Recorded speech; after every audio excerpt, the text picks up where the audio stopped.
நான் தப்பு பண்ணிட்டேன், என் கணவன் அவர் மனைவி என்னை விட்டு போயிட்டாங்க, எனக்கு என்ன பண்றதுன்னே தெரியலன்னு தவிச்சுக்கிட்டு இருக்கிறவங்களுக்கு ஒரு விஷயம் சொல்றேன். அவசரப்படாதீங்க.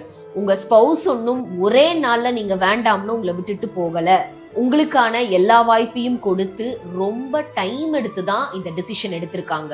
சோ நீங்க எங்கேயோ ஏமாந்ததால இங்க ஓடி வந்து மன்னிப்பு கேட்ட உடனே உங்க கணவன் ஒரு மனைவி உங்களை மன்னிச்சு ஏத்துக்கணும்னு என்ன அவசியம் இருக்கு? கொஞ்சம் யோசிங்க. அவங்க உங்களுக்கு கொடுத்த வாய்ப்புகள், போட்ட எஃபர்ட், இதுல பாதி எஃபர்ட் கூட நீங்க போடாம 10 நாள் or 1 மாசத்துல அவங்க மீண்டும் இயல்பு நிலைக்கு வந்துடணும்னு எதிர்பார்க்கிறது எந்த வகையில நியாயம்? நீங்களும் அவங்களுக்காக என்ன எஃபர்ட் போடுறீங்க? அந்த எஃபர்ட் எல்லாம் உண்மைதானா? ஒருவேளை நீங்க நம்பினவங்க எல்லாம் உங்களை கைவிட்டதால நீங்க மீண்டும் உங்க ஸ்பௌஸ் தேடி வரீங்களா? ஆர் இதுல ஏதாவது உள்நோக்கம் இருக்கா? இப்படி எல்லா டெஸ்ட்லயும் நீங்க பாஸ் ஆனா மட்டும்தான் உங்க ஸ்பௌஸை நீங்க நெருங்கவே முடியும். பிளஸ் அவங்களே உங்களை மன்னிச்சாலும் அவங்க ஃபேமிலி மெம்பர்ஸ் உங்களை ஏத்துக்க மறுக்கலாம். சோ பொறுமை அவசியம். காலியான பாத்திரத்துல தெளிந்த நீரை நிரப்புவது சுலபம்.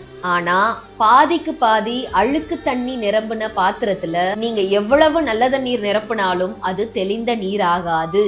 சோ மீண்டும் அதுல நீங்க நல்ல தண்ணீரை நிரப்பணும்னா அந்த பாத்திரத்துல இருக்கிற அழுக்க வெளியேற்றி சுத்தம் செய்து வெயில நல்லா காய வச்சு அதுக்கப்புறமா நீங்க சுத்தமான நீரை உங்க இஷ்டம் போல நிரப்பிக்கலாம்.